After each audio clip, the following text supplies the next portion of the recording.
Kerillian, everyone's favorite elf. She's got 4 classes, which means 4 potential choices for bots. Now today we're going to talk about the advantages and disadvantages of running these different careers as a bot. So without any further ado, let's get right into it. First one up is Waystalker, and there are definitely some advantages to running Waystalker. Her talent Rejuvenating Locust heals the entire party up to half health gradually, which is very nice to have as a passive. Helps keep your other bots alive, and it helps you. With her, I really like the Greatsword. Bots seem to do well with two-handed weapons. The Glaive's another alright one. The Spear is pretty good as well. So I'm just sticking with my pretty normal build for her. Damaging for THP, Bloodshot, Assassin, Rejuvenating Locust, Azrai Focus.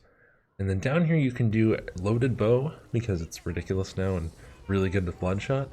Or funny enough, Piercing Shot actually works pretty good as well. This actually lets her pretty much kill like a monster by herself. You know, she can solo a monster with Piercing Shot. It's kind of funny to watch. So the ult pretty much depends, like, do you want monster damage or do you want specials? She'll be pretty good either way with these. For gear, as I mentioned, the Greatsword, you can run what you want on here.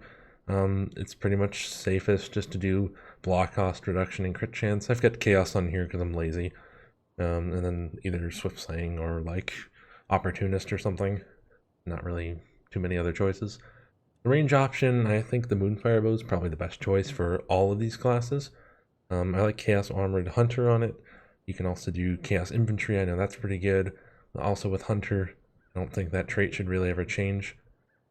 The Necklace, Health Block Cost, Spark Skin is pretty standard there. You don't really need Nat Bond since she kind of heals over time. Giving the bots max block cost reduction gives them the greatest chance to stay alive, so 60. In a perfect world, and extra health is great as well. And then on the charm, you know, I've got chaos attack speed, and the potion trait doesn't matter, of course. The trinket, cooldown stamina reduction, pretty good on her. The trait also does not matter because they don't use items. But yeah, cooldown reduction ensures that she gets rolled a little bit faster. Stamina recovery helps keep her alive a little bit. So, you know, pretty useful. I think she's pretty good. Support, like special killer, team healer, like the elf bot, all of them, they don't really do that much melee damage. They kind of like to stand in the back, occasionally melee, but they can really help with specials and monsters. For the Handmaiden bot, I'm pretty much convinced that her best weapon is the Spear and Shield. For that, I've got Damaging for THP.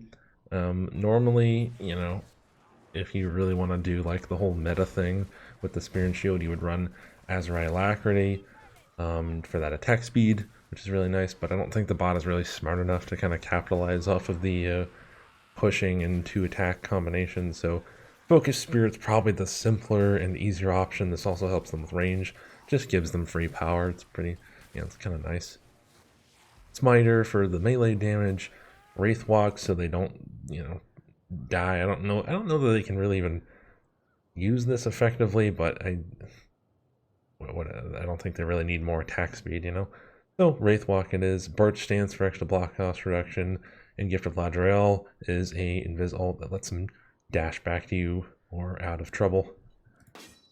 As I mentioned, melee weapon here, I've got Chaos Crit Chance. Again, I'm super lazy. It's probably best to do block cost reduction and crit chance with Swift Slaying here. That already gives you 60. Run it again here, you can get 90. Pretty much makes her an unkillable bot as long as she blocks. Again, with the Moonfire, same thing as Waystalker. Chaos Armored or Chaos Infantry are both very good.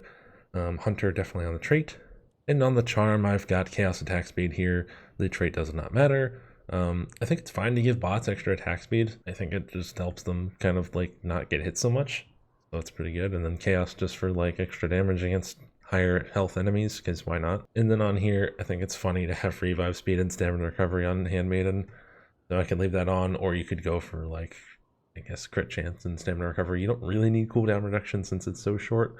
And of course the trait does not matter. But Handmaiden bot's really good to run because of her stamina recovery aura renewal. This essentially doubles the stamina regen rate of anyone that is near her.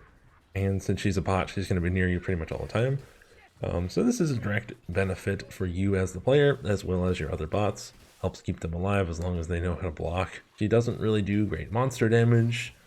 She can sort of help out with specials, but the main thing you take her for is a little bit of defense.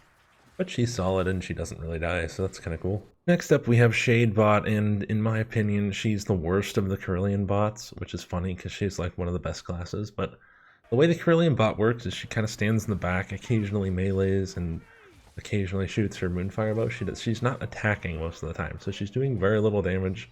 She's kind of, I guess, supposed to be waiting for elites and specials to shoot. But it doesn't really work with Shade, because Shade's a melee mostly class, you know? She does like lots of melee damage, but to take Shade, she gives you no benefit as a player. She doesn't give you like the stamina regen, or she doesn't give you any kind of healing. She doesn't do much of anything. She's just kind of useless. And if you've seen my Kruber bot build video, you know how I feel about invisibility ults. They use them defensively, so like if they take an overhead and they have like 1 health left, they'll use their ult just so they don't get hit again. You know, they use it like a survival tactic. It's the same thing with Huntsman. It's not very good. But I have found that the spear, I think, works pretty good on Shadebot. So for that, I just run my normal thing: Killing Blows, Cruelty, Assassin, Vanish, Blood Drinker for damage reduction, because Ring Healed Assassin is kind of useless on a bot, and Mist for a more consistent, more oftenly used ult. I do have Opportunist on here because I think it's funny to watch her knock clan rats out of the way, but yeah. Probably be better off with block cost reduction on this. Even though I don't think Shade's very good because she doesn't really block, you know, she just kind of like stands there with the bow out most of the time. So I don't know that it necessarily would matter what you run on here, but you're probably best off running block cost and crit chance. Again, the Moonfire bow, we've talked about that. Chaos Armored or Chaos Infantry, Hunter, the Necklace, health, block cost reduction. I like Bark Skin, just so like assassins can't kill my bot instantly. And then the Charm, I actually have Chaos and Crit Power on here because, you know, Shade gets lots of crits, so crit power makes sense. On paper, it doesn't really work so good in practice. And for the Trinket, cooldown, because I want her ulting as often as possible. Stamina recovery, and the trait does not matter. She's pretty sucky though. I don't like a Shade bot. And now we go from worst to first. In my opinion, Sister of the Thorn is the best possible elf bot you could take. Not only does she give 25% increased healing for the entire party, which is excellent, she can actually do some pretty good damage. I like her with either the Elven Spear or the Greatsword. I think they're pretty good for her. Killing Blows for temp health, Ish's Bounty for more power, Smiter, and definitely Incandescence over Radiant Inheritance. Now, why, you might ask? Because she uses her ult very frequently. She'll use it on Chaos Warriors, she'll use it on monsters, and she'll use it on specials, especially when somebody gets grabbed. So the more ult she has, the more often she can use it, which is great. And you might look down here and you might be like, Moria Haig's Doomsday, you know, more ults, more crits. And yeah, that's definitely something you can do, but I've actually found Repel to be quite useful on her. Because with the spear, at least with the spear, I don't know so much about the greatsword. I think she does it more with the spear, but when she pushes, you know, she knocks things back quite a little bit. And that can give a team some breathing room, so it's actually quite useful for her to push things. And I actually run I run Opportunist on the spear as well, so it's an even stronger push, which I think is hilarious. And then of course Bloodrazor Thicket for that damage. She can help out with monsters, elites, and specials. You know, give her the Moonfire bow. She's pretty useful, honestly. It's pretty good. Definitely try to give her max block cost reduction. I don't have it on here. Lose that attack speed, put BCR on there. 60 BCR, very good. I've got crit power on here. You can change that to like chaos attack speed if you want, or chaos armored, something, you know, whatever you want to prioritize, really. It's a bot, it's not going to do a ton of damage, but you know, if you want to like go for monsters, I think it's fine. And for the trinket, of course, the trait doesn't matter, but cooldown reduction, because you want her ulting as often as possible, which is nice. And then stamina recovery, just in case she eats an overhead and has to like, or you know, pushes too much and has to kind of make it back.